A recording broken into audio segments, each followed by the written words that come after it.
Hello, Hans Johnson here with clonemywebsite.com, and in this video I'm going to show you how to install your Clone My Website package. This is the complete full install, and this is what you would do if you were doing either a reinstall or installing your second site. This is also the process that you would use if you were installing the package on a different cPanel hosting provider other than the cPanel hosting that we provide you that's included with your Clone My Website subscription. So basically, first thing you're going to want to do, it's the same process for all of those three different scenarios. So first thing you want to do is log into your members area there and enter your email address and password to log in. And once you're in your client area, click on My Services, and then you're going to want to first thing we need to do is we need to download the package. Okay, so this particular account is set up with our Pro multi-license subscription. It also includes the Pro cPanel hosting package. I'm going to actually walk you through the steps and what the process would be if you were doing this on a different cPanel hosting account.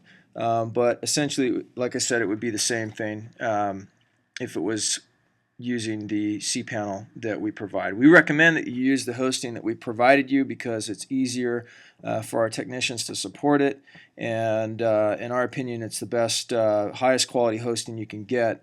For the money, we host our own sites on the same servers, on the same network that we're providing for you guys. So, okay, to start off, what we need to do is go into the software and web applications, multi-license subscription. We need to view the details, and here's some information about this license.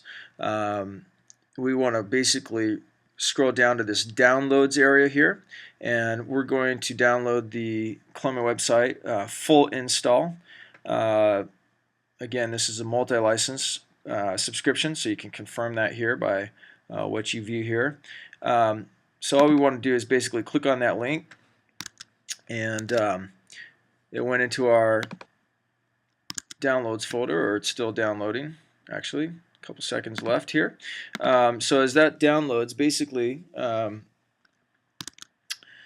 what we're going to do is we're going to go, and this website that we want to install this on is a demo site that we have set up, cmwdemo10.com. Okay, and as you can see, currently there's no files, there's nothing on this site, and so what we're going to do is we want to go to this site's cPanel, and we're going to log in, and we're going to pull our login info for this site. I've got it saved. If you don't know your login to your cPanel, you'll want to check with your hosting provider. Usually when you set up hosting, you'll receive an email that will give you your FTP and cPanel login username and password. If you're using Clone My Website's hosting, then you'll simply click on My Services, and in your hosting packages and view details, you can see right here the login information for this particular test account. And you can also log right into your cPanel here, but I'm actually doing it a different way for those that would be using it on a different server. So let's go ahead and log in. Okay, so we're here right now, and the first thing we want to do is we want to go down and we want to locate the file manager. Okay, so we're going to click on File Manager. I'm going to open that in a new tab, and as you can see, this is basically the same thing that my domain said that I had, which was no files, a CGI bin. That's it. So first thing I need to do is I need to upload the package that we just downloaded, and so we're going to go to that package right here. This is what I was downloading earlier from my client area. This is the full install package. So we're going to upload that. Let me back up just a little bit, go a little slower here. Let me close this. Alright, so back to this area here. As you recall, we downloaded this file. Alright, so while that was waiting to download it's been downloaded. It's complete. We went in, we logged into our cPanel, we opened up File Manager, and this is our File Manager. And in here, we're going to click on this icon here that says Upload. So we're going to upload this package that we just downloaded. Alright, so here we are, we're uploading this package, and that's going to take a few, depending on how fast your connection is, it is about 13 megs or so, and I'm on a pretty quick connection here, so it only took a few seconds, but that might take as long as a few minutes. Okay, so now here's our package. What we're going to do is click on that, and then we're going to click on this extract here, and we're just going to confirm this, and we're going to close this box. Now what we have is the original zip file that we uploaded, and then we have this folder here, and within this folder basically we have two files. We want to ignore this one, but we have two files here, and what we want to do essentially is we want to move these two files to the root. Okay, so we're going to highlight both of these. We're going to click on Move File, and we're going to just basically remove this last folder here back to public HTML without a slash at the end of it. We're going to move that. We'll delete that. We don't need that in there. We're going to go up a level. And now what we've done is we've basically moved our files here. So just to clean things up a little bit, let's get rid of some of this stuff that we don't need. This was the folder that we just moved these two files out of. This is just something that my system threw up on there. It's not necessary.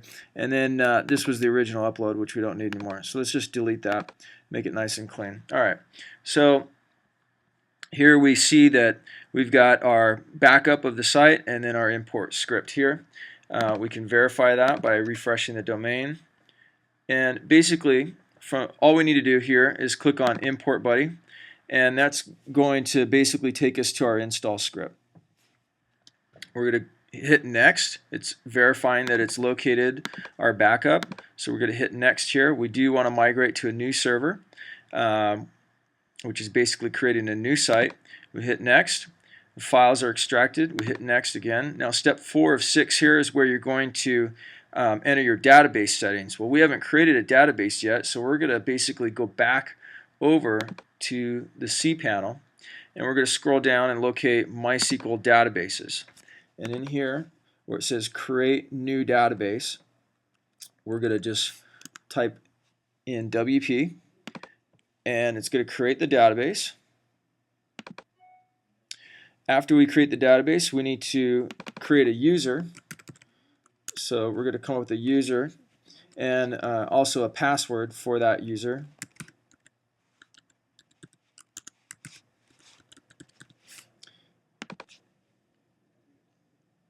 So we've created the user. We're going to go back, and then step 3 is we need to add the user to the database. There's only one user and one database, so that's pretty simple. We're going to click Add, and we want to give it all privileges, make changes. That's done.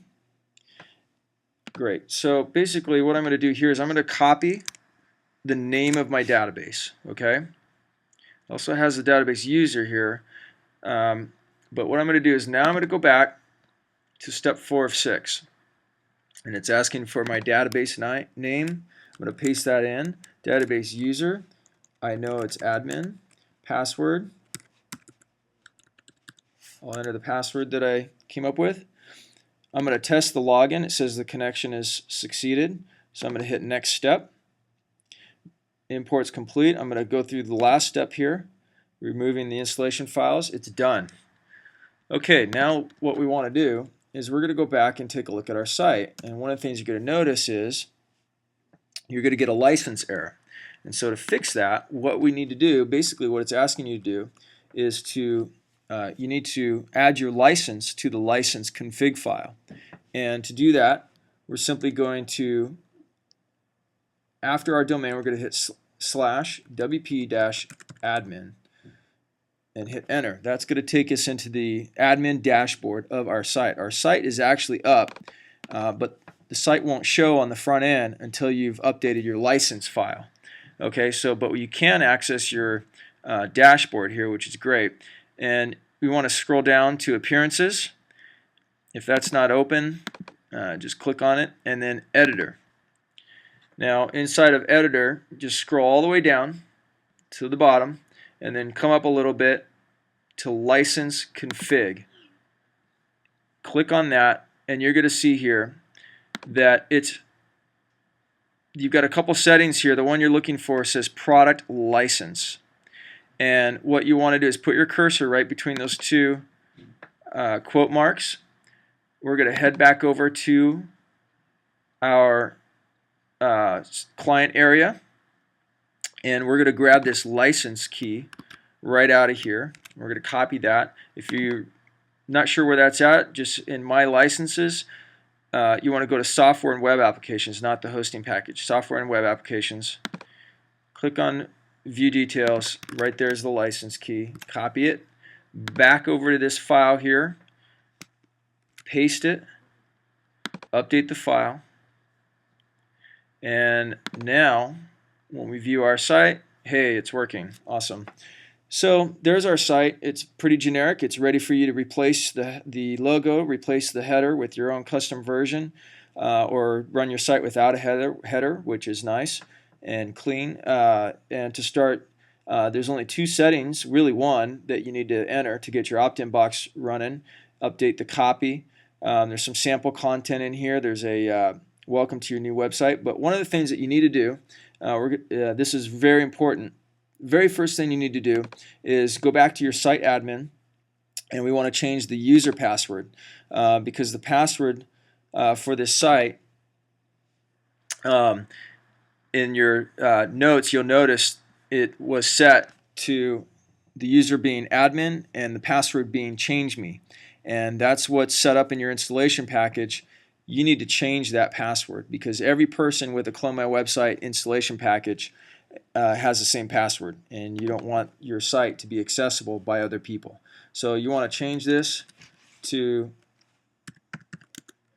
a password that is unique to you and update the profile.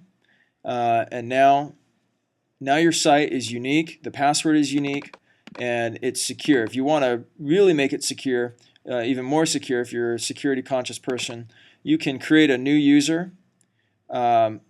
Make sure and assign that user admin privileges and give that new user a password, then log out as your default admin, then log back in as your new user, and after you've logged in as your new admin user, then delete the default admin user. But just changing the password usually works fine. And now you're in your site, and you can watch our other videos to learn how to customize your site and get your campaigns up and running. Thanks so much.